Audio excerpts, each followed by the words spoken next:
মানুষ যখন আল্লাহকে পেয়ে যায়, হ্যাঁ, মানুষ যখন আল্লাহকে পেয়ে যায় তখন সে দুনিয়ার আসল বাস্তবতা বুঝতে পারে, দুনিয়া কি জিনিস। আলী রাদিয়াল্লাহু আনহুর একটা বই পড়ছিলাম, ওনার যে মানে দর্শনগুলা, ওনার যে মানে চিন্তাভাবনাগুলো, ওনার কিছু লেখা ছিল, কিন্তু এগুলো সব জায়গায় আসে নাই। এই বইগুলো সবাই পায় না, কিন্তু রেয়ার বই। তো ওখানে দুনিয়ার এক্সাম্পল দিচ্ছেন তিনি বলছেন দুনিয়া এমন জায়গা যেখানে কেউ যদি ডুব দেয়, সমুদ্রে ডুব দেওয়ার মতো জাস্ট ডুব দেয়, তাহলে তার আমল, যত নেক আমল, সব আমল কমে আসবে। এটা কিন্তু বাস্তব। দুনিয়াতে ডুব দিবেন আপনি, দেখবেন আপনার নেক আমলগুলো কমে আসতেছে। তিনি বলছেন দুনিয়া হচ্ছে সাপের মতো। কেমন? সাপের মতো। ধরতে নাকি খুব সফট লাগে, ধরতে খুব স্পর্শ করতে সফট মনে হয়, কিন্তু এর বিষ যদি একবার ঢুকে দেয় শরীরে, আর রেহাই নাই। কথাগুলোর গভীরতা অনেক। এক জায়গায় লিখছেন উনি যে আমি দুই শ্রেণীর মানুষকে নিয়ে খুব সমস্যা আছে। এক শ্রেণী হচ্ছে যারা জাহেল আবেদ, মানে ইবাদত করে, অনেক ইবাদত করে কিন্তু জাহেল, জ্ঞান নাই কিন্তু ইবাদত করে, এদেরকে নিয়ে আমি খুব সমস্যা আছে। আর এক শ্রেণী হচ্ছে যারা ব্যক্তিত্বহীন আলেম, এদেরকে নিয়ে আমি সমস্যা আছে। আলেম কিন্তু কোনো ব্যক্তিত্ব নেই, এই জন্য মানুষ তার কাছে আসে না, দূরে সরে যায়। ব্যক্তিত্বহীনতার কারণে অনেক আলেম থেকে মানুষ দূরে সরে যায়, কিন্তু একজন আলেম যদি ব্যক্তিত্বশীল হয়, মানুষ তার কাছে আসে। খেয়াল করে দেখবেন। তো উনি বলছেন আমি এই দুই শ্রেণীর মানুষকে নিয়ে সমস্যা আছে, আর পড়তে শুরু করলে মনে হয় যে পড়তেই থাকে। বলছেন যে আমি অনেক জায়গায় ঘুরলাম, অনেক কিছু দেখলাম, শুনলাম, বুঝলাম, শেষে গিয়ে বুঝলাম যে মানুষ শুধু স্বার্থের জন্যই মানুষের কাছে থাকে। বলছে কথা, তিনি বলছেন তুমি যদি ভালোবাসাকে বাড়াতে চাও তাহলে মানুষের সাথে খুব বেশি মেলামেশা করতে যাও, একটু কম মেলামেশা করো, একটু দূরত্বে থাকো, তোমাকে মানুষ ভালোবাসবে। আর তুমি যদি খুব বেশি ডুব দাও না, তখন তোমার মূল্য আর ব্যক্তিত্ব নষ্ট হয়ে যাবে। এক একটা কথা কতগুলো বলে শেষ করব, অনেক আছে। এক পর্যায়ে তিনি ফাতিমা রাদিয়াল্লাহু আনহা যে ইন্তেকাল, এই ইন্তেকালকে নিয়েও দুটো লাইন লিখেছেন। এই লাইনগুলো পড়তে গিয়ে চোখ দিয়ে পানি চলে আসছে। তিনি বলছেন তোমাকে কতদিন দেখি না, কতদিন ছুঁয়ে দেখি না, কতদিন তোমার কাছে যাই না। সবাই বলে তুমি আমার থেকে দূরে, কিন্তু সত্যি কথা হচ্ছে তুমি আমার কলিজার ভিতরে আছো। এমন করে লিখেছেন ফাতিমা রাদিয়াল্লাহু আনহা সম্পর্কে। হে আমার প্রিয়তমা, তোমাকে কতদিন দেখি না, তোমার চেহারা কতদিন দেখি না, তোমাকে কতদিন ছুঁইতে পারি না। হ্যাঁ, সবাই বলে তুমি আমার থেকে দূরে চলে গেছো, কিন্তু আমি জানি তুমি আমার কলিজার বক্ষ পিঞ্জরে আছো। লিখেছে কবিতা। তো আপনারা একটু পড়াশোনা করবেন। স্পেশালি আমি আপনাদের এনকারেজ করি যে চার খলিফার জীবনে অবশ্যই পড়বেন। চার খলিফার জীবনী পড়বেন, সাহাবীদের জীবনী পড়বেন, তারা কিভাবে দিন শিখেছেন, বুঝেছেন, পালন করেছেন, প্রচার করেছেন, দিনের জন্য কত ত্যাগ স্বীকার করেছেন, এগুলো পড়বেন। আমি খুব রিকোয়েস্ট করি আপনাদেরকে যে আপনারা ইতিহাস পড়বেন। রাসূল সাল্লাল্লাহু আলাইহি ওয়াসাল্লামের জীবনী থেকে শুরু করে একদম অটোমান এম্পায়ার পর্যন্ত ইতিহাসগুলো পড়ে দেখেন, কিভাবে ইসলাম আজকে এই জায়গায় আসছে আপনি চিন্তাই করতে পারবেন। কত চড়াই উতরাই পেরিয়ে যে ইসলাম আজকে এই জায়গায় আসছে আপনি চিন্তাই করতে পারবেন। প্রিয় ভাইরা, আমাদের নবীজি সবচেয়ে ভালো মানুষ হওয়া সত্ত্বেও তাকে কিন্তু গালি খেতে হয়েছে এবং হত্যার চেষ্টাও করা হয়েছে। মনে রাখবেন, শুধু সৎ কাজের আদেশ করার নাম ইসলাম নয়, শুধু আংশিক বিষয় পালন করার নাম ইসলাম নয়, অসৎ কাজের নিষেধের নামও ইসলাম, এবং আল্লাহ নিষেধগুলো ছেড়ে দেওয়ার নামও ইসলাম। আল্লাহ পাক এটাই বলছে সূরা বাকারা 84-85-তে, তোমরা কি কিতাবের কিছু অংশ মানো, কিছু অংশ মানো না। ফামা জাযাউ মা ইয়াফআলু যালিকা ইল্লা খিজয়ুন ফিল হায়াতিদ দুনিয়া, দুনিয়াতেই আমি লাঞ্ছিত করে দেব এমন অপরাধ করলে। ইয়াউমাল কিয়ামা ইউরাদ্দুনা ইলা আশাদ্দিল আযাব, কিয়ামতের মাঠে সবচেয়ে যন্ত্রণাদায়ক শাস্তি এদেরকে দেওয়া হবে। কাদেরকে? যারা কিতাবের কিছু অংশকে মানি, কিছু অংশ মানি না। পারি না পারি, আগে আকীদা পরিষ্কার রাখবো যে ইসলামের প্রত্যেকটা বিষয়ের হেদায়েত আছে, এটাই চূড়ান্ত দিন, এর বাইরে কোনো দিন আল্লাহর কাছে গ্রহণযোগ্য হবে না। কেউ চর্চা করলে তা কোশ্চিনকালও কবুল করা হবে না। এবার আসেন, এর ভিত্তি কি? এর ভিত্তি হচ্ছে দুইটা। কয়টা? দুইটা থেকে আরো দুইটা এসেছে, এই দুইটা হচ্ছে মূল। নবী সাল্লাল্লাহু আলাইহি ওয়াসাল্লাম বলছেন তারাকতু ফিকুম আমরাইন, আমি তোমাদের মাঝে রেখে গেলাম মাত্র দুটো বস্তু। কয়টা বস্তু? দুটো বস্তু। লান তাদিল্লু মা তামাসসাকতুম বিহিমা, তোমরা কোশ্চিনকালেও পথভ্রষ্ট হবে না যতদিন পর্যন্ত এই দুটাকে আঁকড়ে ধরে থাকবে। কোন দুটা? এক নাম্বার আল কিতাবুল্লাহ, আল্লাহর কিতাব। দুই নাম্বার ওয়া সুন্নাতে নবীহি, তার নবীর সুন্নত। তো কোরআন এবং সুন্নত মিলেই কোরআন এবং হাদিস নয় কি? আচ্ছা, এখন আমাদের সামনে নবীজি নাই, আমাদের সামনে সাহাবায়ে কেরাম নেই, আমাদের সামনে তাবেঈন চার ইমাম কেউই নাই, ওলামায়ে কেরাম আছেন, আর আমাদের সামনে আছে কোরআন এবং হাদিসের কিতাবগুলো। এই তো ইসলাম আমরা দেখছি, তাই না? এর বাইরে তো আমরা দেখতে পাচ্ছি না। সাহাবীরা না হয় সরাসরি নবীকে দেখে দিন পালন করেছেন, তাই না? তারপরের জেনারেশন সাহাবীদেরকে দেখে করেছে, তারপরের জেনারেশন তাবেঈদের দেখে করেছে। আমরা তো কাউকেই দেখতে পাচ্ছি না। আমরা দেখছি কোরআন এবং হাদিসের কিছু কিতাব এবং ওলামায়ে কেরাম সামনে আছে। এই তো, এই দুইটা হচ্ছে ভিত্তি। এখন এখান থেকে আরো দুটো এসেছে, একটা হচ্ছে ইজমা, একটা হচ্ছে কিয়াস। এই দুটোও ইসলামের। অনেকে বলে ইজমা কিয়াস ইসলামে নাই, কোরআন সুন্নাহ এই দুটাই। ইজমা এবং কিয়াস গুরুত্বপূর্ণ, কারণ ইজমা, সাহাবীদের ইজমা, এটা একটা খুব গুরুত্বপূর্ণ জিনিস। এবং কিয়াস ছাড়া আপনি অনেক মাসআলা বের করতে পারবেন না। ইয়াবার শব্দ কোরআনে আছে না নাই? ইয়াবা নাম শুনেছেন? শুনেন নাই? না শুনলেই ভালো। তো এই শব্দটা কি কোরআনে আছে নাকি? নাই। কোরআনে মাদকের কথা আছে। কিসের কথা? মাদক। এখন কিয়াস দরকার নাই। এই যে একটা মাসআলা, একটা মূলনীতিকে কেন্দ্র করে আরেকটা মাসআলাকে বের করা, ইস্তেহাদ করার যে মূলনীতিগুলো, এগুলো কিয়াস থেকে আসে। এটা কিয়াস। এটা ছাড়া আপনি অনেক মাসআলাই বের করতে পারবেন না সমসাময়িক। তো অবশ্যই কোরআন সুন্নাহ ইজমা কিয়াস চারটাই লাগবে। এখন কথা হচ্ছে, এইগুলো তো আর আমরা সরাসরি পালন করতে পারবো না। পারবো? বুঝাচ্ছি, একটু বোঝেন। মনে করেন সামনের দিনগুলোতে দেখবেন বিচ কয়েন আসবে। কি কয়েন? হয়তো অলরেডি অনেক কান্ট্রিতে চলেও আসছে। এখানে কতদিন এটা লঞ্চ হবে আল্লাহ ভালো জানেন, কিন্তু বিটকয়েন মার্কেটে আসছে। এটাকে ক্রিপ্টোকারেন্সি বলে। কি বলে? পেপার মানি নিয়ে যে কথাগুলো বলেছিলাম, কিছু তো ফলেছে নাকি ভাই? কিছু তো ফলেছে। আচ্ছা, সামনে আরো ফলবে ইনশাআল্লাহ। সাস্টেইনেবল অ্যাসেট যেগুলো আছে সেখানে সম্পদ ইনভেস্ট করেন। আপনার জমি জমা থাকলে চাষবাস করা শুরু করেন। সাস্টেইনেবল অ্যাসেট যেগুলো, সেগুলোতে ফোকাস করেন। এমন কোনো জায়গায় অনেক বেশি সম্পদ ইনভেস্ট করে দিয়েন না যেটা পরে আপনার মানে পথে বসার কারণ না হয়ে যায় আমার। তো ক্রিপ্টোকারেন্সি মনে করেন চলে আসছে, এখন আপনি বোঝেন না ক্রিপ্টোকারেন্সি কি জিনিস, সেটা হালাল না হারাম, এটা জায়েজ না জায়েজ, এগুলো মাসালা কি সবাই জানে? জানে কি? এটার জন্য কোরআন সুন্নাহ জ্ঞান লাগবে, ইকোনমিক্সে জ্ঞান লাগবে না, পড়াশোনা লাগবে। এখন সরাসরি কোরআন এবং হাদিসের বইগুলো চর্চা করে আপনি কি এর সমাধান বের করতে পারবেন কি না? পারবেন? আপনার কি সেই জ্ঞান আছে, যোগ্যতা আছে? আর সেই যোগ্যতা কি সবার আছে? অল্প কিছু মানুষের থাকতে পারে, যারা ওলামায়ে কেরাম, তাদের এই যোগ্যতা। তাদের মধ্যেও হয়তো কিছু মানুষের নাও থাকতে পারে না, কিন্তু বরেণ্য ওলামায়ে কেরাম যারা, তাদের মাঝে এগুলো থাকবে ইনশাআল্লাহ। এখন আপনি কি করবেন? কোরআন সুন্নাহকে পালন করার স্বার্থে ওলামায়ে কেরামের দ্বারস্থ হবেন এবং তাদের কাছে মাসালগুলো জেনে নেবেন। তাহলে আপনি একা একা চর্চা করে বিভ্রান্ত হওয়ার সুযোগ থাকবে। এই বিষয়টা খেয়াল রাখবেন। এখন নতুন কিছু ফিতনা আসছে যে কিছু মানুষ, সবাই না, অল্প কিছু মানুষ কোরআন সুন্নাহ নিজে নিজে পড়াশোনা করেই সব কিছুর সমাধান বের করতে চাচ্ছে। এটা ঠিক না। সব কিছুর সমাধান বের করতে হলে মুস্তাহিদ হতে হবে, আর সবাই মুস্তাহিদ হতে পারবে না। সবাই কি আবু হানিফা রাহিমাহুল্লাহ হতে পারবে নাকি? সবাই কি ইমাম শাফিঈ হবে নাকি? সবাই কি আহমদ বিন হাম্বল হতে পারবে? সবাই কি ইমাম মালিক হতে পারবে? পারবে। অতএব জ্ঞান চর্চার স্বার্থে, দিন পালনের স্বার্থেই ওলামায়ে কেরামের দ্বারস্থ হতে হবে, হকপন্থী ওলামায়ে কেরাম। এমন ওলামায়ে কেরামের কাছে আবার যায় না যার সকালে চা খাওয়ার সময় একটা ফতোয়া থাকে, বিকেলবেলা একটা মাই খায়, রাত্রে ফতোয়া আবার উঠে যায়। এই জায়গায় তাহলে সমস্যা। ঠিক আছে? তো আল্লাহ পাক আমাদের বরেণ্য ওলামায়ে কেরামদেরকে হেফাজত করুন, দোয়া করি, এবং তাদের নেক হায়াতে বরকত দান করুন, এবং তাদের মাধ্যমে দিনের আরো বড় বড় খেদমত আঞ্জাম দেওয়ার তৌফিক আল্লাহ পাক দান করুন। এবং যুব সমাজকে রিকোয়েস্ট করবো যে আপনারা ডিটাচড হয়ে থাকবেন, ওলামায়ে কেরাম থেকে ডিটাচড হয়ে আপনারা দিন পালন করতে যাবেন না, কারোর সাথে সম্পর্ক রেখে দিন পালন করবেন ইনশাআল্লাহ। আল্লাহ সহজ করুক। এখন এই ভিত্তি পেয়ে গেলাম, এবার শেষ করার আগে আমি মূলনীতিগুলো বলে শেষ করছি। এই মূলনীতি কি ইসলামে?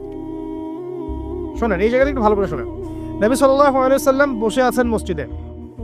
একজন ব্যক্তি আসলেন, ব্যক্তির গায়ে ধবধবে সাদা জামা, চুলগুলো কুচকুচে কালো, এবং তাকে মদিনার কেউ চিনে না। লা ইউরা আলাইহি আসারুস সাফর, তার গায়ে সফরের কোনো চিহ্ন দেখা যাচ্ছে না। তিনি আসলেন, এসে নবী সাল্লাল্লাহু আলাইহি ওয়াসাল্লামের হাঁটুর সাথে হাঁটু লাগিয়ে দিয়ে বসে পড়লেন। বসে নবীজিকে 4টা প্রশ্ন করলেন। কয়টা প্রশ্ন? 4টা। তার মধ্যে প্রথমটা হচ্ছে আখবিরনি আনিল ইসলাম, হে মুহাম্মদ সাল্লাল্লাহু আলাইহি ওয়াসাল্লাম, আমাকে ইসলাম সম্পর্কে বলো যে ইসলাম কি। ইসলাম কি জিনিস, ইসলামের ব্যাখ্যা কি, সংজ্ঞা কি? নবীজি বলছেন সাল্লাল্লাহু আলাইহি ওয়াসাল্লাম, আর ইসলাম হচ্ছে আন তাশহাদু আল্লা ইলাহা ইল্লাল্লাহ, তুমি সাক্ষ্য দিবে যে আল্লাহ ছাড়া কোনো ইলাহ নাই, ওয়া আন্না মুহাম্মাদান আবদুহু ওয়া রাসূলুহু, এবং মুহাম্মদ সাল্লাল্লাহু আলাইহি ওয়াসাল্লাম আল্লাহর বান্দা এবং রাসূল। এটা এক নাম্বার ইসলামের ভিত্তি। এটা নাম্বার 1 হলো কালিমা। কালিমার মধ্যে দুইটা অংশ। কয়টা অংশ? একটা হচ্ছে লা ইলাহা ইল্লাল্লাহ, মানে আল্লাহ পাকের তাওহীদ ছাড়া অন্য কোনো কিছু চলবে না। 2 নম্বর হচ্ছে মুহাম্মদুর রাসূলুল্লাহ, মানে নবীর সুন্নাত ছাড়া অন্য কোনো সুন্নাত চলবে না। সিম্পল। লা ইলাহা ইল্লাল্লাহ মানে আল্লাহ ছাড়া কিছুই নাই, মানে আল্লাহ ছাড়া কোনো রিজিক দাতা নাই, কোনো পালনকর্তা নাই, কোনো সন্তান দাতা নাই, কোনো জীবন দাতা নাই, কোনো মৃত্যু দাতা নাই, কোনো বিধান দাতা নাই, আল্লাহ ছাড়া কিছুই না। মানে আল্লাহ পাকই সব, আল্লাহ থেকে সব হয়। নাকি অন্য কোনো ইলাহ আছে? আস্তাগফিরুল্লাহ, অন্য কোনো ইলাহ আছে? নাই। এটা হচ্ছে শিরক মুক্ত তাওহীদের স্টেটমেন্ট। লা ইলাহা ইল্লাল্লাহ মানে শিরক মুক্ত তাওহীদ। শুধু এটা মুখের জিকির না, পালন করে দেখাতে হবে। যদি ইবাদত বন্দেগীতে আপনি আল্লাহর দাসত্ব করেন, সেজদা দেন, আল্লাহকে সেজদা দেন, ইবাদতে লা ইলাহা ইল্লাল্লাহ ঠিক আছে। অর্থনীতিতে গিয়ে আপনি সুদ খাচ্ছেন, আল্লাহর বিধান মানছেন না, ওখানে লা ইলাহা ইল্লাল্লাহ ঠিক নাই। বুঝতে পারছি না? জীবনের সব ক্ষেত্রেই লা ইলাহা ইল্লাল্লাহ আনতে হবে, তারপরে তো হবে লা ইলাহা ইল্লাল্লাহর কায়েম। ব্যাপারটা তো হইল না কিছু। 2 নম্বর মুহাম্মদ রাসূলুল্লাহ মানে আপনি অন্যের মন গড়া কোনো আদর্শ, দর্শন, সুন্নাত ফলো করতে পারবেন না। আপনাকে মুহাম্মদ সাল্লাল্লাহু আলাইহি ওয়াসাল্লামকেই রোল মডেল মানতে হবে। এর নাম মুহাম্মদ রাসূলুল্লাহ। যদি কেউ মুহাম্মদ রাসূলুল্লাহ বলে অন্য কাউকে তার আদর্শ মেনে চলে, তাহলে মুহাম্মদ রাসূলুল্লাহ কেটে গেছে।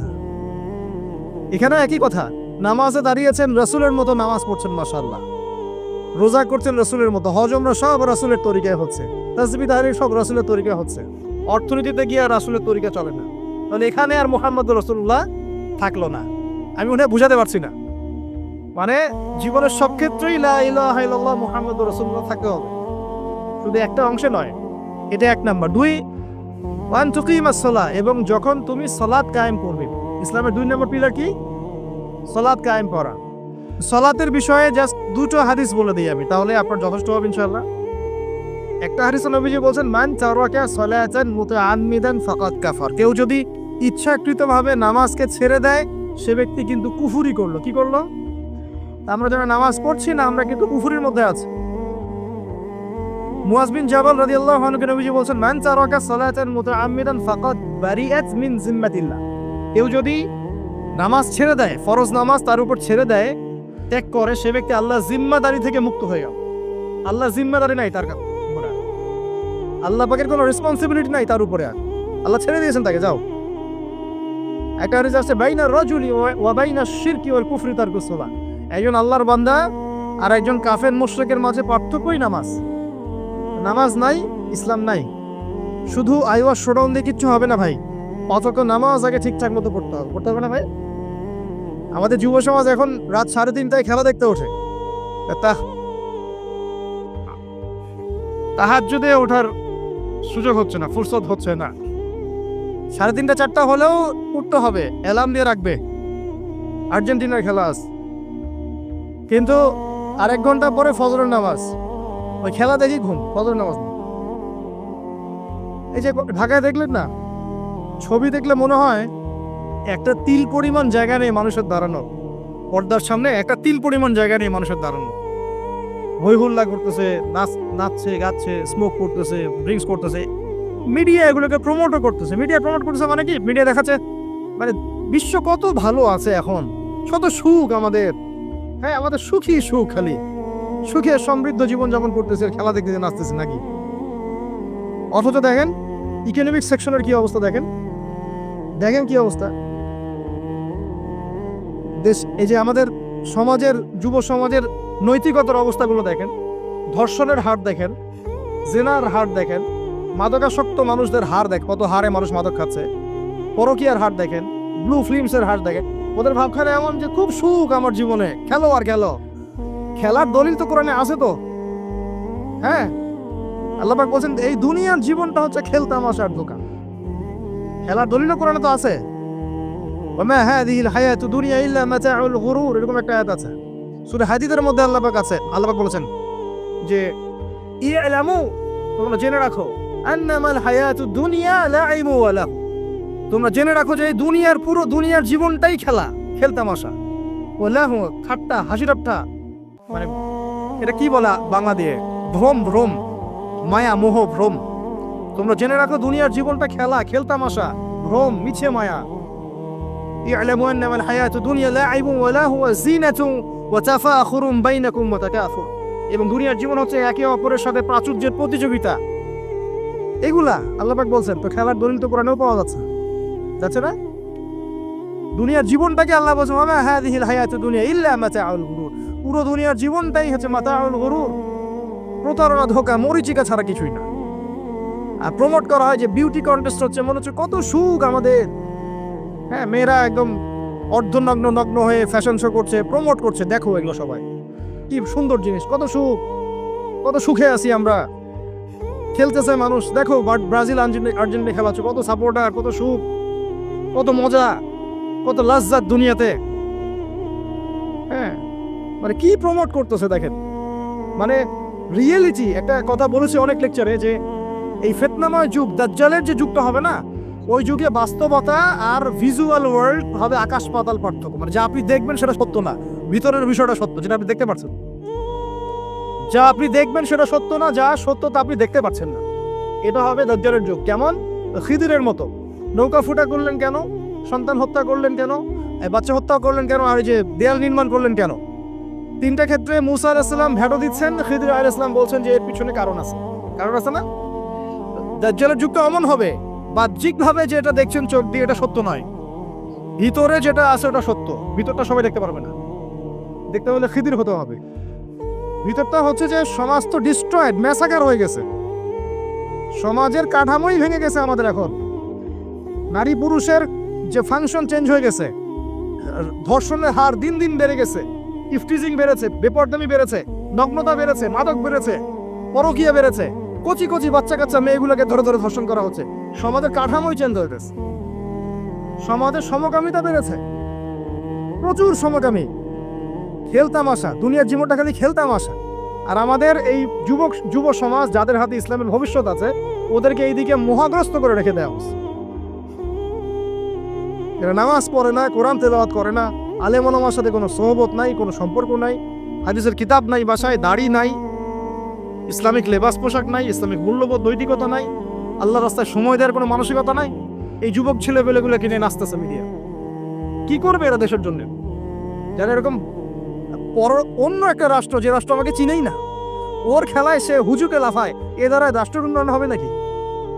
আজীব কথা বলেন, এইসব লোকজন দ্বারা রাষ্ট্রের উন্নয়ন হবে নাকি? যখন আমরা এই খেলতামশায় ব্যস্ত আছি, দেখবেন পশ্চিমারা ঠিকই ওদের উদ্দেশ্য বাস্তবায়ন করছে।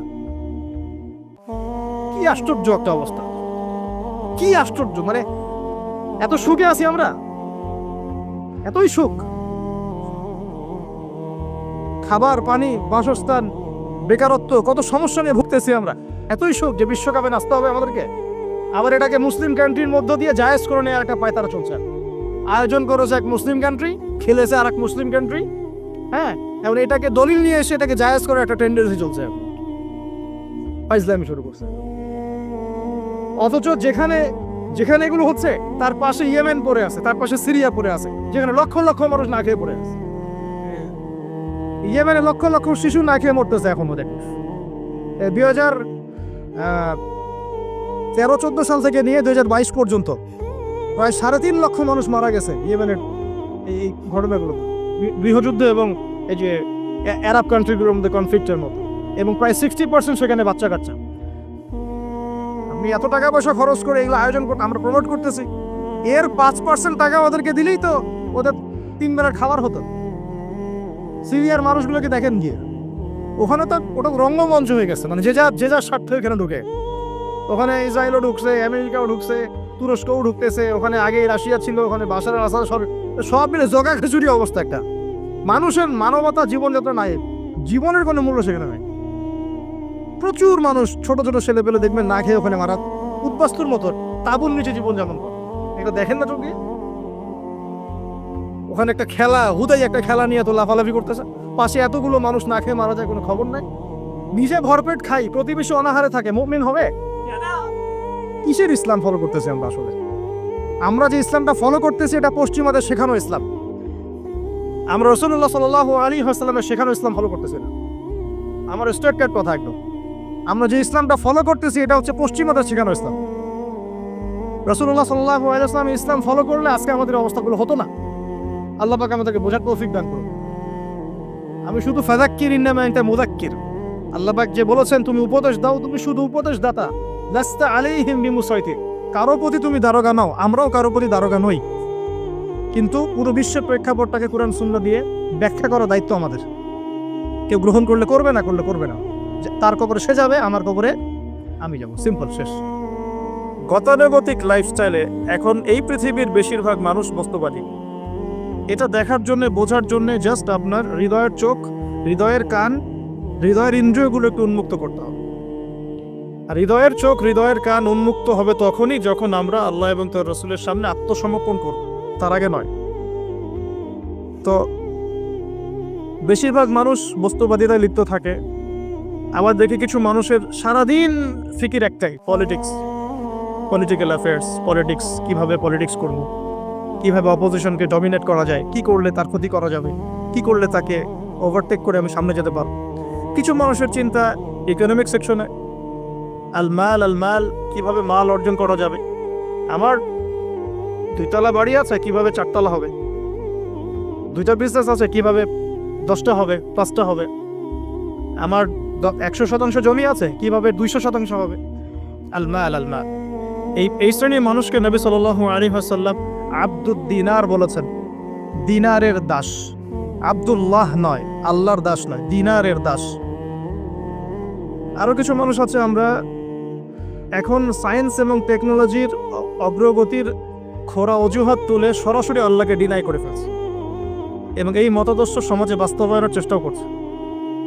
এডুকেশন সেক্টরে হোক, সংস্কৃতির নামে হোক, সামাজিক অ্যাসোসিয়েশনের নামে হোক, মুক্ত চিন্তার নামে হোক, আমরা ডে বাই ডে যুব সমাজের একটা বড় অংশকে এথিস্ট বানাচ্ছি। আবার কিছু মানুষ সারাদিন সংস্কৃতি নিয়ে পড়ে আছে, গান বাজনা, নাট্য, কলা ইত্যাদি ইত্যাদি। কিছু মানুষ সারাটা জীবন ঢোল তবলায় কাটিয়ে দিচ্ছে। কিছু মানুষ সারাটা জীবন একটা গিটারকে নিয়ে কাটিয়ে দিচ্ছে, একটা মিউজিক্যাল ইনস্ট্রুমেন্ট নিয়ে কাটিয়ে দিচ্ছে। কিছু কিছু দিনী বোন সারাটা জীবন অপসংস্কৃতির অন্ধ অনুকরণে কাটিয়ে দিচ্ছেন। এবং আপনাদের কাছে, সরি ফর মাই ল্যাঙ্গুয়েজ, অনেক সময় মনে হচ্ছে সৌন্দর্যই সব কিছু। আল্লাহ রাব্বুল আলামিন হয়তো বা মনে হয় আমার বাহ্যিক সৌন্দর্য দেখেই বিচার করবেন আপনাদের উপর। কিছু কিছু যুব সমাজ সারাদিন PUBG, free fire, mobile games, addiction, YouTubing, Facebooking, অস্থির অবস্থা, অস্থির। ঠান্ডা মাথায় 1 সেকেন্ড বসে চিন্তা করতে যাচ্ছে না যে তাকে আল্লাহ বা কেন সৃষ্টি করেছে। তো এইরকম ভেরিয়াস কাইন্ডস অফ পিপল আমাদের এই সমাজের মধ্যে, যে কোনো কান্ট্রির দিকে আপনি তাকাবেন এই দৃশ্যটাই পাবেন। এর মধ্যে গুটি কয়েক কিছু মানুষ আপনি পাবেন, ওয়া কালিলুম মিন ইবাদিয়াশ শাকুর, আমার শুকরগুজার বান্দা আল্লাহ বলেছেন খুব অল্প হবে। অল্প কিছু মানুষ ইসলাম চর্চা করার চেষ্টা করছে। আমি ওই সেন্সে কথা বলছি না যে সারা বিশ্বে 200 কোটি মুসলিম, 300 কোটি মুসলিম, 500 কোটি মুসলিম, বাংলাদেশে 90% মুসলিম। এই ধরনের গতানুগতিক পরিসংখ্যানে আমি বিশ্বাস করি। যখন ইসলামের ডেফিনেশনটা আপনি আজকে বুঝে যাবেন বাসায়, তখন আপনি নিজেও চিন্তা করবেন যে আসলে আমরা মুসলিম আছি কিনা। সংখ্যা তো বসিয়ে দিলাম 90% মুসলিম, ঠিক আছে। তো গুটি কয়েক কিছু মানুষ আল্লাহর পরোয়া করেন, তার রাসূলের পরোয়া করেন, তার কিতাবের প্রতি সম্মান প্রদর্শন করেন। এই মানুষগুলোর মধ্যে কয়েকটা ভাগ আছে। এক ভাগ মানুষ পরিপূর্ণ মুমিন, মাশাআল্লাহ, আমরা দোয়া করি আল্লাহ পাক তাদের সংখ্যা বাড়িয়ে দেন। এক ভাগ মানুষ আছেন পরিপূর্ণ মুসলিম, উদখুলু ফিস সিলমি কাফার উপর আমল করে, অর্থাৎ তোমরা পরিপূর্ণরূপে ইসলামে প্রবেশ করো, এই আয়াতের উপর তারা আমল করে। এক শ্রেণীর মানুষ আছেন মুযাবযাবিনা বাইনাহুম, মানে ডান বামের মাঝখানে থাকেন, যখন স্রোত যেদিকে সেদিকে ফ্লো। এবং এর মধ্যে কিছু দাড়ি টুপিওয়ালা মানুষও আছে, যেদিকে ফ্লো সেদিকে কথা, যেদিকে ফ্লো সেদিকে অ্যাক্টিভিটিস। তার নিজস্ব একটা স্বতন্ত্র অবস্থান নাই, এটাই হক, এরকম একটা অবস্থান নাই। কিছু মানুষ আছেন আল্লাহ এবং তার রাসূলকে বিশ্বাস করেন, কিন্তু কাজ করতে গিয়ে কবিরা গুনাহে লিপ্ত হচ্ছে, সুদ খাচ্ছে, মদ খাচ্ছে, জেনা করছে, পরকায়ে লিপ্ত হচ্ছে, হারাম অ্যাফেয়ার্সে আছে, নোংরা মুভিজ দেখছে, আস্তাগফিরুল্লাহ। কিছু মানুষ আছেন পার্ট টাইম মুসলিম, শুক্রবারে আপনি তাদেরকে পাবেন, ঈদের দিনে পাবেন, কোন একটা কনফারেন্সে পাবেন, আপনি 5 ওয়াক্ত নামাজে পাবেন না। আপনি এর মধ্যে পাবেন কিছু প্রোটেস্ট্যান্ট মুসলিম। প্রোটেস্ট্যান্ট কেমন? কালিমা তো পড়েছি, লা ইলাহা ইল্লাল্লাহ, আল্লাহ মাফ করে দিবি, এই যে চিন্তা মাথায় বসিয়ে নিয়েছে, সে আমলকে ইমানের অংশ মনে করছে না। কালিমা একদিন পড়েছি, লা ইলাহা ইল্লাল্লাহ মুহাম্মাদুর রাসূলুল্লাহ, ব্যাস আমি জান্নাতে চলে যাব। Protestant version of Islam. এরকম অনেক ভার্সন আছে ইসলামের মধ্যেই। কেউ আছে সুবিধাবাদী মুসলিম, কেউ ফাসেক মুসলিম, কেউ জালেম মুসলিম, কেউ হচ্ছে মোনাফেক টাইপের, কেউ প্রোটেস্ট্যান্ট। খাঁটি আল্লাহর বান্দা, খাঁটি মুমিন, খাঁটি মুসলিম, এই মানুষগুলোকে মোটিভেট করার জন্য আজকের টপিক। আসুন কিছু মহামানবের গল্প শুনি। শুরু করতে চাই আমাদের আদি পিতা আদম আলাইহিস সালামকে দিয়ে। কেন এত বড় লম্বা ভূমিকা দিলাম? কারণ আমরা কেউ প্রোটেস্ট্যান্ট মুসলিম থাকতে চাই না। আমরা পরিপূর্ণ কোরআন এবং সুন্নাহ অনুসরণ করতে চাই। পরিপূর্ণ কোরআন এবং সুন্নাহ আমার ব্যক্তি জীবন, আমার পারিবারিক জীবন, আমার অর্থনৈতিক জীবন, আমার সামাজিক জীবন, ইনশাআল্লাহ আল্লাহ যদি তৌফিক দান করেন আমার পলিটিক্যাল লাইফেও থাকবে ইনশাআল্লাহ। এই কনসেপ্টের নাম ইসলাম। এই কনসেপ্টকে ডিনাই করলেই মুনাফিক হয়ে যাবে। কেউ মানতে পারুক বা না পারুক এটা পরের ইস্যু, কিন্তু আগে আমার আকীদা ঠিক করতে হবে, ইসলাম এটা। এখন আমি প্রথমে শুরু করব আমার ব্যক্তিগত জীবন থেকে। আমি সালাত দিয়ে স্টার্ট করব, আমি সওম রাখবো, বেশি বেশি নফল ইবাদত করব, কোরআন তেলাওয়াত করব, দান সাদাকা করব, ভালো কাজে অংশ নিব, সৎ কাজে আদেশ করব, অসৎ কাজে নিষেধ করব। আমি আমার ব্যক্তি জীবনটাকে ইসলামাইজড করব সবার আগে। আমি সবার আগে বড় স্তরে যাব না, এটাই সুন্নাহ। এরপরে আমার একটা পরিবার আছে। আমার পরিবার, আমার মা, আমার বাবা, আমার স্ত্রী, সন্তান, সবাইকে নিয়ে পরিবার। তাদেরকে ইসলামের মধ্যে রাখার দায়িত্বটা আমার। আমার সমাজ আছে, সমাজে আমি যতটুকু পারি ইসলামকে ইম্পোজ করব। ইকোনমিক সেকশনে গিয়ে আমি হালাল হারামে পরোয়া করব না এমন মানুষ হব না। আমি সেখানে হালাল খাবো, হারাম থেকে দূরে থাকবো। যদি আল্লাহ পাক আমাকে পলিটিক্যাল ক্ষমতা দেন, আমি আমার জায়গা থেকে চেষ্টা করব ইসলামকে ইম্পোজ করার জন্য। অ্যাটলিস্ট কুফর, শিরক এবং তাগুতকে এস্টাবলিশ করব না। কিছু করতে পারি না পারি, অ্যাটলিস্ট কুফর, শিরক এবং তাগুতকে এস্টাবলিশ করব না। মোটা দাগে কথা বললে অনেক হার্ড কথা হয়ে যায়। পুরো ওয়ার্ল্ডের গ্লোবাল অ্যাফেয়ার্সই এখন তাগুতের উপরই আছে। আপনি কত বড় সংস্থার নাম নেবেন? World bank, IMF, United Nations. কোনো অ্যাসোসিয়েশনের মধ্যে 100% কেন 10% ইসলাম নাই। তো এখন আমাদের করণীয়, নিজের ব্যক্তি জীবন থেকে যখন ইসলাম বিদায় নিচ্ছে তখন ওই লেভেলে কথা বলাই তো আমার জন্য দুষ্কর। এটা তো অপরাধ, আমার জন্যই অপরাধ। তো আমাদের ফার্স্ট অফ অল স্টার্ট করতে হবে ব্যক্তি জীবন থেকেই, দেন পরিবার, সমাজ, গ্র্যাজুয়ালি উই উইল অ্যাডভান্স ইনশাআল্লাহ তাআলা। এখন আকীদাকে স্পষ্ট করলাম। আল্লাহ পাক সূরা মুলকের মধ্যে একটা কথা বলছেন, এই আয়াতটা থেকে আমি সামনে যাচ্ছি। আল্লাহ পাক, আপনারা সবাই সূরা মুলক আজকে তেলাওয়াত করবেন বাসায় গিয়ে, কারণ রাতের বেলা সূরা মুলক পড়াটা কিন্তু সুন্নাহ। এখানে আল্লাহ রাব্বুল আলামিন একটা কথা বলেছেন, তাবারাকাল্লাযী বিয়াদিহিল মুলক ওয়া হুয়া আলা কুল্লি শাইইন কাদির। আল্লাহ পাকের হাতেই রাজত্ব, কর্তৃত্ব, তিনি সমস্ত বিষয়ের উপর কর্তৃত্বশীল। আল্লাযী খালাকাল মাউতা ওয়াল হায়াতা, যিনি মৃত্যু এবং জীবন সৃষ্টি করেছেন। কি রিজনে, কি কারণে? লিয়াবলুয়াকুম আইয়ুকুম আহসানু আমালা। আল্লাহ পাক দেখতে চান আমাদের মধ্যে আমলে আহসানকে। অনেক লেকচারে আমি আহসান শব্দটার অ্যাপ্রোপ্রিয়েট ব্যাখ্যা পাইনি স্কলারদের কাছে, লেকচারারদের কাছে। হাসান শব্দটার সুপারলেটিভ ফর্ম হচ্ছে আহসান।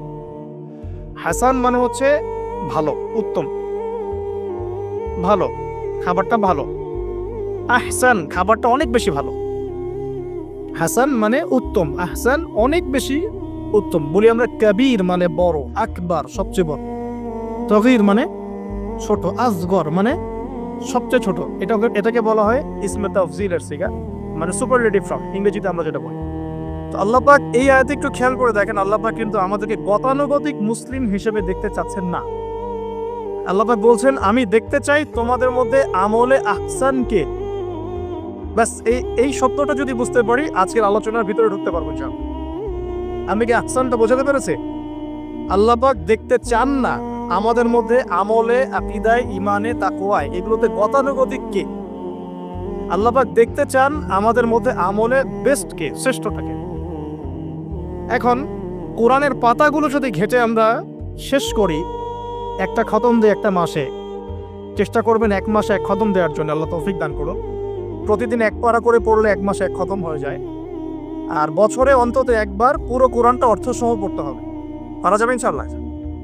বছরে অন্তত একবার পুরো কোরআনটাকে অর্থসহ আমরা পড়ার চেষ্টা করব। এই পাতাগুলো যদি আমরা উল্টাই তাহলে দেখব কোরআনের মধ্যে আল্লাহ রাব্বুল আলামিন কাফেরদের কথা বলেছেন, জালেমদের কথা বলেছেন, ফাসিকদের কথা বলেছেন, মুত্তাকি মুমিন মুসলিমদের কথা বলেছেন। এবং আল্লাহ পাক যে শব্দটা চাচ্ছেন আমাদের কাছে আহসান, এই আহসান কিছু মানুষের কথা আল্লাহ পাক কোরআনে বলেছেন। আজকে ওইটাই গল্প। সূরাতুল বাকারার আয়াত নাম্বার 207-8 এই দুটো আয়াত একটু পড়ে দেখবেন। আল্লাহ পাক বলছেন ওয়া মিনান নাস বাদা আউযু বিল্লাহি মিনাশ শাইতানির রাজিম ওয়া মিনান নাস, আল্লাহ বলছেন মানুষের মধ্যে কিছু মানুষ আছে, সবাই না।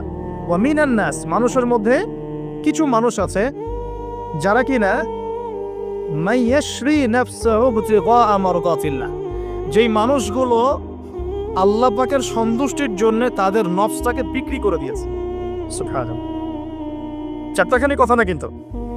মানুষের মধ্যে আল্লাহ কিন্তু সূরা বাকারায় বলেছেন শুরুর দিকে মানুষের মধ্যে কিছু মানুষ আছে যারা মুমিন, কিছু মানুষ আছে যারা কাফের, কিছু মানুষ আছে যারা মুনাফিক, শুরুর দিকে পাবেন।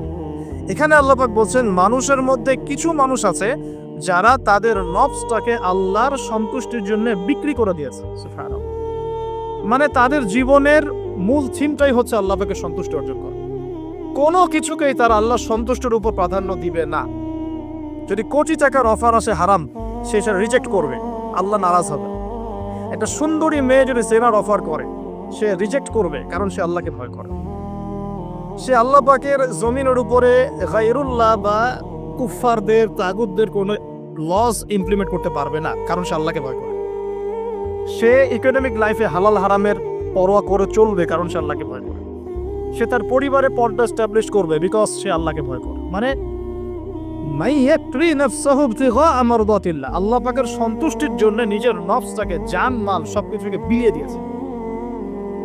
এই মানুষগুলোর সম্পর্কে আল্লাহ বলছেন ওয়াল্লাহু রাউফুম বিল ইবাদ, এই মানুষগুলোর প্রতি আল্লাহ পাক রাউফ হবেন, কোমল নরম সফট হয়ে যাবে। সুবহানাল্লাহ, কোমল নরম সফট মানে কি? কিয়ামতের মাঠে ডাকা হবে, এই গুনাহগুলো করেছিলে? জি আল্লাহ, আমি এই গুনাহগুলো করেছি। আল্লাহ পাক পর্দা দিয়ে দেবেন, পর্দার পরে বলবেন যে দুনিয়াতে তোমার এই গুনাহগুলো আমি গোপন করে রেখেছিলাম, আজকেও সবগুলো গোপন করে দিলাম, জান্নাতে চলে যাও। আল্লাহু রাউফুম বিল ইবাদ, আল্লাহ পাক তার বান্দার প্রতি রাউফ, কোমল হবে। দুনিয়াতে রাউফ কেমন? যে কোনো বিপদ আপদ বালা মুসিবতে সেই ব্যক্তি হাঁটু গেড়ে আল্লাহর কাছে চাবে, আল্লাহ আমার এই সমস্যা, আল্লাহ আমার এই সমস্যা, আল্লাহ আমার এই সমস্যা। আল্লাহু রাউফুম বিল ইবাদ, আল্লাহ পাক ওই বান্দার প্রতি সফট, কোমল হয়ে যাবে। এগুলোর অনেক প্রমাণ আমি আমার জীবনেও পেয়েছি, এগুলো আমি পাবলিকলি বলতে পারবো না, আর আমি ব্যাখ্যা করতে পারবো। আর এমন কিছু বিষয় আছে যেগুলো আসলে মানুষকে বলেও বোঝানো যায় না। বড় বড় স্কলারদের কিতাব এখন যখন পড়ি, তারা বলেন কি বলবো, তোমরা তো বুঝবেই না। মানে এমন একটা লেভেলে মানুষ চলে যায় যে ওই লেভেলের কথা সবাইকে বোঝানো যায় না। কিভাবে বলবো, কিভাবে ব্যাখ্যা করবো, কোন আবেগ নিয়ে আসবো, কোন সত্য নিয়ে আসবো, আমি আপনাকে বোঝাতে পারবো না। এরকম একটা অবস্থান থাকে। একজন সাহাবীর নাম বলি আলী ইবনে আবি তালিব রাদিয়াল্লাহু আনহু। আপনি তার পুরো জীবনী পড়লে তাকে খুব সফট পাবেন, নিজেকে গোপনকারী পাবেন, খুব বেশি উচ্ছ্বাস প্রকাশকারী পাবলিক ফিগার, হ্যাঁ, এই যে আমরা শো অফ, নিজেকে জাহির করা, আপনি পাবেন না তাকে। এবং তিনি শেষ জীবনে কি বলেছেন জানেন? শেষ জীবনে বলেছেন যে জ্ঞান আমি নবী সাল্লাল্লাহু আলাইহি ওয়াসাল্লামের কাছ থেকে পেয়েছি, সেগুলোকে সুষ্ঠুভাবে বন্টন করার মতো কাউকে পেলাম না জীবনে। মানে একটা লেভেল থাকে মানুষের, আল্লাহ তাকে মারিফত লাভের, যে লেভেলে গিয়ে মানুষ সবার সাথে আমভাবে কিছু বলতে পারে না। আমি ওই লেভেলে কিছু ফিল করছি, কিছু নির্যাস পাচ্ছি যে আমি আপনাকে বোঝাতে পারছি না। যাই হোক, আল্লাহ পাক রউফ মানে এত সফট হবেন, জীবনের যে কোনো পদে আপনি আল্লাহকে ডাকবেন, আল্লাহ আপনাকে তাৎক্ষণিক সাড়া দিবেন। ইনশাআল্লাহ, ইনশাআল্লাহু আযজা ওয়া জাল। এখন পাতাগুলো ঘাটলে আমরা প্রথম এইরকম কোন মানুষকে পাই যারা নিজের নফসটাকে আল্লাহর জন্য উৎসর্গ করে দিয়েছেন? 1 নাম্বার পাচ্ছি আমরা আমাদের আদি পিতা আদম আলাইহিস সালাম। আজকে ডিটেইলস আয়াত বাই আয়াত বলার সময় পাচ্ছি না, তবে আমি তামারি বলছি, আপনারা একটু বাসায় পড়ে নেবেন। আদম আলাইহিস সালামকে আল্লাহ রাব্বুল আলামিন নিজের হাত দিয়ে সৃষ্টি করেছেন। সুবহানাল্লাহ। এখন আল্লাহ পাকের হাত কি, কেমন, কিভাবে ব্যাখ্যা করতে পারবো না, এবং এই ব্যাখ্যা করা আমাদের জন্য জরুরি নয়। আল্লাহ পাক যা বলেছেন বাস, কোনো কিছুর সাথে সাদৃশ্যপূর্ণ নয়, কোনো কিছুর এক্সাম্পল তার সাথে শোভনীয় হবে না। জাস্ট আল্লাহ পাক বলেছেন খলাকতু বিয়াদাই, আমি আদমকে সৃষ্টি করেছি আমার 2 হাত দিয়ে, বাস এই পর্যন্ত ফুল স্টপ। এগুলো হচ্ছে কোরআন সুন্নাহর কিছু মূলনীতি। আল্লাহ পাক বলেছেন আর রহমান আলাল আরশ ইস্তাওয়া, রহমান আরশের উপরে সমুন্নত। কোন হালতে কি অবস্থায় আছেন ব্যাখ্যা করতে পারবো না, দরকার নাই, ফুল স্টপ। আদম আলাইহিস সালামকে সবচেয়ে বড় যে নেয়ামত আল্লাহ পাক দিয়েছেন সেটা হলো আদম আলাইহিস সালামকে আল্লাহ পাক তার পক্ষ থেকে ইলম শিক্ষা দিয়েছেন। সুবহানাল্লাহ, আল্লাহ পাক প্রথমেই তাকে সৃষ্টি করে ফেরেশতাদেরকে দিয়ে সিজদা করার নাই। আল্লাহ পাক তাকে আগে জ্ঞান শিক্ষা দিয়েছেন। সূরা বাকারা শুরুর দিকে আছে ওয়া আল্লামাল আদামা আসমা কুল্লাহা, আমি আদমকে যত রকম জ্ঞান আছে, আসমা কুল্লাহা মানে যত রকম নাম এবং জ্ঞান আছে সবই শিখিয়েছি আদম আলাইহিস সালামকে। উম্মাহ আজকে পিছিয়ে পড়েছে আদম আলাইহিস সালাম এই মহামানবের জ্ঞানতাত্ত্বিক সুন্নত না নিয়ে। আজকে আমরা লেকচার শুনতে চাই, ইউটিউব ফেসবুক থেকে দিন শিখতে চাই, আমরা জ্ঞান অর্জন করতে চাই না। আপনি একটা লেকচারে ডাকেন, আপনি 2-3 লাখ লোক পাবেন, বাংলাদেশেই তো হচ্ছে 2-3-4-5 লাখ লোক, কিন্তু আপনি 5 লক্ষ লোককে 6 মাস একটা সিস্টেমেটিক সিলেবাস দিয়ে পড়াশোনা করতে বলেন, দে উইল ডিনাই। শুরু করে দেন, দেখবেন তার মধ্যে 10 জন বাকি আছে, বাকি সবাই রিজেক্ট করেছে। উম্মার সবচেয়ে বড় সমস্যা এখন, ইয়াংদেরকে স্পেশালি বলছি, জ্ঞানতাত্ত্বিক রেভলিউশনের ঘাটতি আছে। আমরা অনেক কিছু করতে চাই, অনেকে দাওয়ার কথা বলেন, জিহাদ ফি সাবিলিল্লাহর কথা বলেন, ইসলাম প্রতিষ্ঠার কথা বলেন, জ্ঞান অর্জন করতে চান না। ইলম অর্জন ছাড়া আপনি কিছুই করতে পারবেন। আমরা জানি যে আদম আলাইহিস সালামকে এবং তার স্ত্রী হাওয়া আলাইহিস সালামকে জান্নাতে রাখা হয়েছে। সেখানে ওই যে ফেরেশতাদের মধ্যে লুকিয়ে থাকা জিন, যার নাম ইবলিস, সে সিজদা করে নাই। ইবলিস কিন্তু ফেরেশতা ছিল না, এটা ভুল কথা। ইবলিস কানা মিনাল জিন্নি ফাফাসাকা আন আমরি রাব্বি, ইবলিস ছিল জিন জাতির একজন যে তার রবের আদেশকে লঙ্ঘন করেছিল। ইবলিস ফেরেশতা ছিল না, এটা ভুল কনসেপ্ট। এমন না সে ফেরেশতা ছিল পরে শয়তান হয়ে গেছে, না, সে কখনোই ফেরেশতা ছিল না, সে জিন জাতির একজন ছিল। বিকজ এই পৃথিবীতে মানুষের আগে জিন জাতির অবস্থান ছিল, এর পূর্বে হয়তো আরো কিছু ছিল, আমরা জানি না, আল্লাহ পাক গোপন করে দিয়েছেন, আমরা জানি না। এখন ইবলিস সিজদা করেনি কেন? বিকজ সে বলেছিল খলাকতানি মিন নার ওয়া খলাকতাহু মিন তিন, আমাকে সৃষ্টি করেছেন আপনি আগুন দিয়ে, আদমকে সৃষ্টি করেছেন মাটি দিয়ে, কেন আমি আদমকে সিজদা করব? সে আদমকে সিজদা না করে এটা প্রমাণ করতে চাচ্ছে যে আল্লাহ আপনি ভুল, আমি সঠিক। নাউজুবিল্লাহ, এটাকে বলা হয় বাতিল কিয়াস, বাতিল কিয়াস, ভুল কিয়াস। এবং শুধু তাই না, আল্লাহ রাব্বুল আলামিন তাকে ওয়ার্ন করার পরেও সে কিন্তু ইউটার্ন করে তওবা করে ফিরে আসে নাই। সে তার মতের উপর অটল ছিল। পক্ষান্তরে আমাদের পিতামাতা যখন ফল খেয়ে ফেলেছেন জান্নাতে, যখন পোশাক খুলে গেছে, জান্নাতের পোশাক খুলে গেছে, ফল খাওয়ার পর প্রথম যে ঘটনা ঘটেছে, গায়ের পোশাকটা খুলে গেছে। দেখেন, সর্বপ্রথম আমাদের পিতামাতাকে জান্নাতে ফেরেশতাদের সামনে ইবলিস নগ্ন করে দিয়েছে। এটা ছিল আমাদের প্রতি ইবলিসের সবচেয়ে বড় আঘাত। শুরুতে, প্রথম আঘাত, শুরুতে শিরক করাতে পারে নাই, বেদাত করাতে পারে নাই, হারাম খাওয়াতে পারেনি ইত্যাদি। শুরুতে আমাদের পিতামাতাকে সে অবাধ্যতায় লিপ্ত করে গা থেকে জান্নাতের পোশাকটা খুলে ফেলে দিয়েছে। এখান থেকে আমাদেরকে বুঝতে হবে আজকের এই গ্লোবাল সোসাইটিতে আমরা যে নগ্নতার এই ভয়াল থাবা এবং প্রদর্শনী দেখছি, এটা ওই আসমানের ওই যে ইবলিসের যে চক্রান্ত, তার এই জমিনে বাস্তবায়ন হচ্ছে এখন। বুঝাতে পারিনি মনে হয়, আল্লাহ মাফ করো। ইবলিস আমাদের পিতামাতার গা থেকে কাপড় খুলে ফেলে দিয়েছিল। সূরা আরাফে আল্লাহ পাক এটা বলেছেন, ইয়ানজিউ আনহুমা লিবাসাহুমা লিউরিয়াহুমা মিন সাওয়াতিহিমা, হে বনু আদম তোমরা সতর্ক থেকো, তোমাদের পিতামাতার গা থেকে কিন্তু ইবলিস কাপড় খুলে ফেলেছিল, তোমরা পৃথিবীতে গিয়ে আবার সেই কাজ করো না। তাহলে এখন আমরা একটু বুঝতে চেষ্টা করি, ইন্টেলেকচুয়াল অডিয়েন্স সবাই আমাদের ক্রিটিক্যাল থিঙ্কার্স দরকার। তাহলে এখন যে সোসাইটির মধ্যে নগ্নতার, বেহায়াপনার সয়লাভ চলছে, every single city and country, including Dhaka, the city of Akhiruzzaman, সেটাও তো দেখেন কোথায় আপনি মানে শালীনতা পাচ্ছেন, ইসলামিক কান্ট্রি হিসেবে আলহামদুলিল্লাহ এখানে অনেক কিছু পান। ওয়ার্ল্ডের অন্যদিকে তাকিয়ে দেখো, তার মানে ইবলিসের ওই এজেন্টটা এখন পৃথিবীতে কিছু মানুষ বাস্তবায়ন করছে। তাদের সাথে ইবলিসের একটা যোগসূত্র আছে আদর্শিক। আল্লাহ পাক আমাদের মা বোনদেরকে বেপরদামি থেকে হেফাজত করুন এবং আমাদের চোখগুলোকে আল্লাহ পাক পবিত্র করুন। কিভাবে আপনি চোখ নামিয়ে চলবেন এই সমাজের মধ্যে, এতে এত সহজ নয়। আমরা খুব ভালো করে জানি এটা এত সহজ নয়। তো দেখুন, অনেক ভিতরে চলে যাচ্ছি। আদম আলাইহিস সালাম হাওয়া আলাইহিস সালামকে সর্বপ্রথম নগ্ন করে দিয়েছে ইবলিস। তারা কিন্তু তওবা করে ফিরে এসেছে। কি সেটা? রব্বানা, আমরা বলি রব্বানা যালামনা আনফুসানা ওয়া ইল্লাম তাগফির লানা ওয়া তারহামনা লানাকুনান্না মিনাল খাসিরিন।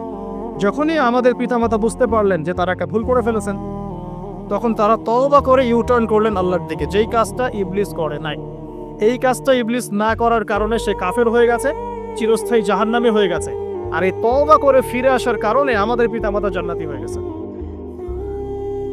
আল্লাহ পাক এই কারণেই তার রাসূলের মাধ্যমে জানিয়েছেন যে প্রত্যেক আদম সন্তান, কুল্লু বানি আদম খাত্তা, প্রত্যেক বনু আদম হচ্ছে পাপী। আমরা সবাই পাপী, আমরা সবাই পাপী। পাপের তো শেষ নাই আমাদের, আল্লাহ মাফ করুন। ওয়া খায়রুল খাত্তাইন আত-তাওয়াব, যারা তওবা করে ফিরে আসে এরাই হচ্ছে শ্রেষ্ঠ পাপী। জীবনের যে কোনো সময় যদি কেউ খালেস ভাবে আল্লাহর দিকে তওবা করে ফিরে আসতে পারে, আল্লাহ পাক এক মুহূর্তের মধ্যে তার আমলনামার সমস্ত গুনাহ মাফ করে নেকি দিয়ে পরিবর্তন করতে পারে। এগুলো হাদিস থেকে বলছি, ডিটেলস বলতে পারছি না আমি, কোডগুলো। তো এখন এই মহামানবের জীবন থেকে আমরা কি শিখলাম? দেখো, তাকে আল্লাহ পাক ইলমের নিয়ামত দিয়েছেন। তার মানে আমরা যদি গতানুগতিক মুসলিম না হয়ে এক্সট্রা অর্ডিনারি মুসলিম হয়ে আল্লাহর সাথে সাক্ষাৎ করতে চাই, দুনিয়াতে বেঁচে থাকতে চাই, পরকালে জান্নাত চাই, তাহলে আমাদেরকে আগে ইলমের চর্চা করতে হবে। এবং এই জ্ঞানের চর্চা মানে ক্লাসিক্যাল সিলেবাসে আপনাকে পড়াশোনা করতে হবে, শুধু একটা লেকচার শুনে নয়, ফেসবুক ইউটিউব দেখে তো মোটেই নয়। এখান থেকে মাঝে মাঝে কিছু নলেজ নেওয়া যায়, কিন্তু এগুলো কখনো কনস্ট্রাকটিভ নলেজ নয়। বরেণ্য উলামায়ে কেরাম যারা থাকবেন আপনাদের বেস্ট পসিবল ওয়েতে, তাদের কাছে গিয়ে পরামর্শ করে বইপত্র পড়তে হবে।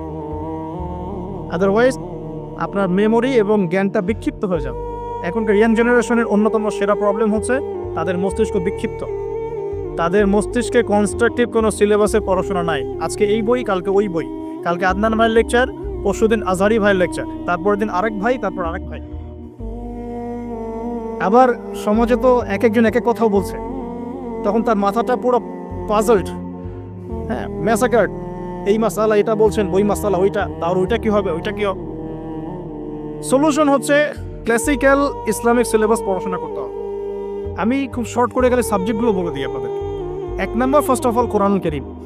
কোরআনুল কারীমের মধ্যে থাকবে authentic recitation, translation, Quranic grammar এবং অ্যারাবিক ল্যাঙ্গুয়েজ, 4টা বিষয়। তারপর থাকবে হাদিসের নবী সাল্লাল্লাহু আলাইহি ওয়াসাল্লাম। হাদিসের মধ্যে সহজ হাদিসের কিতাবগুলো পড়তে হবে। ফর এক্সাম্পল মিশকাতুল মাসাবিহ, রিয়াদুস সালিহিন, বুলুগুল মারাম, আপনার ফয়জুল কালাম, হাদিসে আরবাঈন, এরকম কিতাবগুলো আগে, তারপরে আস্তে আস্তে আস্তে আপনি কঠিন কিতাবের দিকে যাবেন। তবে এগুলো ওস্তাদ ছাড়া হয় না। এরপর দরকার হচ্ছে সিরাত, নবী সাল্লাল্লাহু আলাইহি ওয়াসাল্লামের পবিত্র জীবনী। এই জীবনী যার জানা নাই, সে তার জীবনটাকে রাসূলের সিরাতের আলোকে মেলাতে পারবে না। এবং দ্বীন ইসলাম নিয়ে কিছু করতে চাইলে রাসূলের সিরাতের সুন্নাহ মাফিক করতে পারবে না। এরপর দরকার ইকোনমিক্সের জ্ঞান, ইসলামিক ইকোনমিক্স অবশ্যই। তারপরে দরকার হচ্ছে ইসলামিক ইতিহাসের জ্ঞান, ফিকহের জ্ঞান, আকীদার জ্ঞান, উসুলের জ্ঞান। এভাবে একটা কনস্ট্রাকটিভ সিলেবাস দাঁড়ায়। তারপরে গিয়ে একজন মানুষের জ্ঞানটা পাকাপোক্ত হবে। সময় লাগুক 10 বছর, 15 বছর, 20 বছর। আমরা দোয়া করি আল্লাহর কাছে, আল্লাহ পাক আগামী পুরো 20 বছর আমাদেরকে পড়াশোনা করার তৌফিক দান করুন। করতে থাকবো। আমাদের বেশি কথা বলার দরকার নেই, করতে থাকবো, জানতে থাকবো।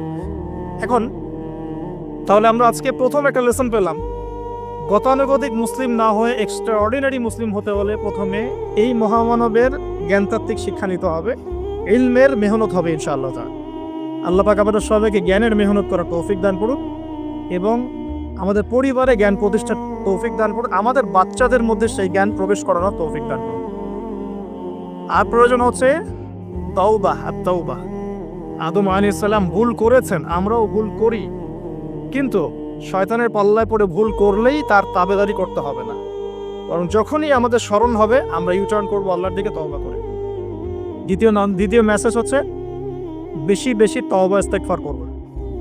দিনে কমপক্ষে 100 বার পড়তে পারি আস্তাগফিরুল্লাহাল্লাযী লা ইলাহা ইল্লা হুয়াল হাইয়ুল কাইয়্যুম ওয়া আতুবু ইলাইহি, অথবা এতটুকু অ্যাটলিস্ট আস্তাগফিরুল্লাহ ওয়া আতুবু ইলাইহি, আস্তাগফিরুল্লাহ ওয়া আতুবু ইলাইহি, বাস এতটুকু। নবী সাল্লাল্লাহু আলাইহি ওয়াসাল্লাম দিনে 100 বার তওবা করতেন, কোন হাদিস এসেছে 70 বার তওবা করতেন। এরপর একটু সামনে যাই, কোরআনের পাতা উল্টালে দেখবো আরেকজন নবীর নাম আসে, আরেকজন মহামানবের নাম, তার নাম হচ্ছে নূহ আলাইহিস সালাম। এই মানুষগুলো যাদের কথা বলছি তারা কিন্তু কেউ গতানুগতিক মুসলিম ছিলেন না, ছিলেন তারা এক্সট্রা অর্ডিনারি মুসলিম ছিলেন। আমি তাদের থেকে নলেজ নিচ্ছি। এবার আসি কোরআনের পাতা একটু সামনে গেলে দেখবো আরেকজন নবীর নাম চলে আসে, নূহ আলাইহিস সালাম। নাম শুনেছেন? সামারি 950 বছর দিনের দাওয়াত দিয়েছেন। সুবহান। এক্সট্রা অর্ডিনারি মুসলিম হতে হলে আমাদেরকে দাওয়াতি কাজ করতে হবে, তার আগে ওই যে জ্ঞান অর্জন করতে হবে। এই দাওয়াতি কাজটা হবে মধ্যম পন্থায়, শৈথিল্যতাবাদ না, চরমপন্থা না, মধ্যমপন্থী থাকবো ইনশাআল্লাহ। এখানে অনেক সময় মধ্যমপন্থী থাকতে গিয়ে কিছু মানুষ হিকমতের দোহাই পেরে শৈথিলতাবাদী হয়ে যায়। আমি মনে বুঝাতে পারি না, কিছু মানুষ মধ্যম পন্থার দাওয়াতের কথা বলেও হিকমতের দোহাই দিয়ে কখনো কখনো শৈথিল্যতাবাদী হয়ে যান। এটাও ঠিক ওটাও ঠিক, এটাও চলে ওটাও চলে, এদিকে চলে আসে। আবার কিছু মানুষ মধ্যম পন্থার কথা বলে অনেক সময় খুব ওভার এগ্রেসিভ পদক্ষেপে চলে যান। দুটোই উম্মার জন্য ক্ষতিকর। এই জন্যই ক্লাসিক্যাল ওলামায়ে কেরামের সাথে পরামর্শ ভিত্তিক চলাফেরা করা উচিত, তাহলে তারা ডাইরেকশন দিতে পারবেন যে কোনটা এই প্রেক্ষাপটে করা উচিত, কোনটা করা উচিত না। তো নূহ আলাইহিস সালামের জীবন থেকে আমরা শিখছি দাওয়াতের মেহনত করতে হবে। এটা আমি আজকেও শিখলাম নতুন করে। নিজের মতেই মনে হলো যে আমার সামনে যে ভাই গাড়ি ড্রাইভ করছেন তাকে তো দুটো কথা বলতে পারতাম, কেন বললাম না? যে ইমামের পিছনে নামাজ পড়ে আসলাম তাকে তো দুটো কথা বলতে পারতাম, কেন বললাম না? বলতে পারতাম যে ইমাম সাহেব আপনি শুনুন, নবী সাল্লাল্লাহু আলাইহি ওয়াসাল্লাম বলেছেন দুনিয়ার সবচাইতে নিকৃষ্ট চোর হচ্ছে সে ব্যক্তি যে রুকু সেজদা ঠিকমতো আদায় করে না। চুরি করলে চোরের হাত কেটে ফেলতে হয়। যদি কেউ আমার ফোনটা চুরি করে, ইসলামিক লস কি বলছে? তার হাতটা কেটে ফেলতে হয়। আর নবীজি বলছেন সবচেয়ে নিকৃষ্ট চোর সে ব্যক্তি যে ব্যক্তি রুকু সেজদা ঠিকমতো আদায় করে না। তো আমরা এরকম দাওয়াতের অনেক ক্ষেত্র পাই। নিজেও ফিল করলাম যে না, আসলে মনে হয় আমি পরিপূর্ণ দায়ী হতে পারছি না। আমি তো এই যে বিমানে আসলাম তার কেবিন ক্রুদেরকে দাওয়াত দিতে পারতাম, অ্যাটলিস্ট শালীনতার একটা আয়াত শোনাতে পারতাম যে এই পোশাকগুলো মেয়েদের পরা উচিত নয়। যে পোশাকটা আপনি পরে আছেন আকাশে উঠছি, সুবহানাল্লাহ, 1 সেকেন্ডের মধ্যে প্লেন ক্র্যাশ করতে পারে। Possible are not possible? 1 সেকেন্ডের মধ্যে। সেখানে আমি কিভাবে আল্লাহর জিকির বাদ দিয়ে বেহায়াপনে লিপ্ত হতে পারি? বিশ্বাস করেন, হয়তোবা আমি একটু দুর্বল মনের মানুষ কিনা জানি না, কিন্তু আমি এয়ারে উঠলে আমার সবসময় ফিকির থাকে লা ইলাহা ইল্লাল্লাহ লা হাওলা ওয়ালা কুওয়াতা ইল্লা বিল্লাহ আস্তাগফিরুল্লাহ ওয়া আতুবু ইলাইহি। মানে আমি মনে হয় যে আল্লাহ পাক ধরে রেখেছেন আমাকে, এটা ফিল করে আল্লাহ ধরে রেখেছেন বলে যেতে পারছি। ওখানে আমরা কিভাবে নগ্নতা প্রদর্শনী করতে পারি, কিভাবে করতে পারি? তো দাওয়াতের অনেক ক্ষেত্র সামনে আসে। আপনার সন্তানকে, আপনার স্ত্রীকে, আপনার প্রতিবেশীকে, ড্রাইভারকে, সবজিওয়ালাকে আমরা দাওয়াত দিতে পারি। বাট আমি মনে হচ্ছে যে আমি আসলে কথাটা বলছি বড় গলায়, আমি এখন নিজেও এটা হতে পারি নাই। আল্লাহ পাক আমাদেরকে হওয়ার তৌফিক দান করুন। নূহ আলাইহিস সালাম 950 বছর দাওয়াত দিয়েছেন। একটা খালি এক্সাম্পল দিচ্ছি, তিনি সূরা নূহের মধ্যে আল্লাহ পাক বলেছেন, নূহ আলাইহিস সালাম আল্লাহকে বলছেন রব্বি, হে আমার রব, ইন্নী দাআউতু কওমি লাইলা ওয়া নাহারা, আমি আমার এই কওমকে প্রতিদিন প্রতি রাত দাওয়াত দিয়েছি। সুবহানাল্লাহ, প্রতিদিন প্রতি রাত। আজকে এসেছি, হয়তো 2-3 মাস পরে আপনাদের এখানে আবার আসতে পারি। প্রতিদিন প্রতি রাত কিন্তু আমি দাওয়াতি কাজ করতে পারছি না, আমরা কেউই করছি না। নূহ আলাইহিস সালাম বলছেন আমি বিনা আজর, কোনো আজর ছাড়াই, কোনো স্বার্থ ছাড়াই আল্লাহ আমি আমার কওমকে দিন রাত দাওয়াত দিয়েছি। ওয়ালাম ইয়াজিদহুম দুআই ইল্লা ফিরারা, যখনই দাওয়াত দিয়েছি আমার দাওয়াত শুনে তারা খালি পৃষ্ঠ প্রদর্শন করেছে। কেউ মাথা ঢেকে ফেলেছে, কেউ মুখ কান বন্ধ করেছে, হ্যাঁ, কেউ আমাকে পাগল বলেছে, মজনুন বলেছে। এমনকি তিনি যখন নৌকা বানাচ্ছেন আল্লাহ পাকের আদেশে, মানুষ পাশ দিয়ে হেঁটে যায় আর টিচকারি করে, কবে মরুভূমিতে নৌকা চলবে? তোমার এই নৌকা মরুভূমিতে চলবে কবে? মানুষ টিটকারি মারে। তো এখনো দেখবেন স্ক্যাটোলজিক্যাল কথা বললে, আখিরুজ্জামান নিয়ে কথা বলে অনেকেই মজা নেয়। কবে আসবে ক্যাশলেস সোসাইটি? বললাম তো চলে আসছে। কবে আসবে মালহামা? বুঝি চলে আসবে। কবে আসবে বড় বড় ভূমিকম্প? আসছে, সবর করে। তো নূহ আলাইহিস সালামের জীবন থেকে শিক্ষা আমরা দাওয়াত দিব। আমরা ফার্স্ট অফ অল জ্ঞান অর্জন করব, ক্লাসিক্যাল সিলেবাস পড়াশোনা করব, উলামায়ে কেরামের সাথে সোহবত রাখবো এবং দাওয়াতে কাজ করবো ইনশাআল্লাহ।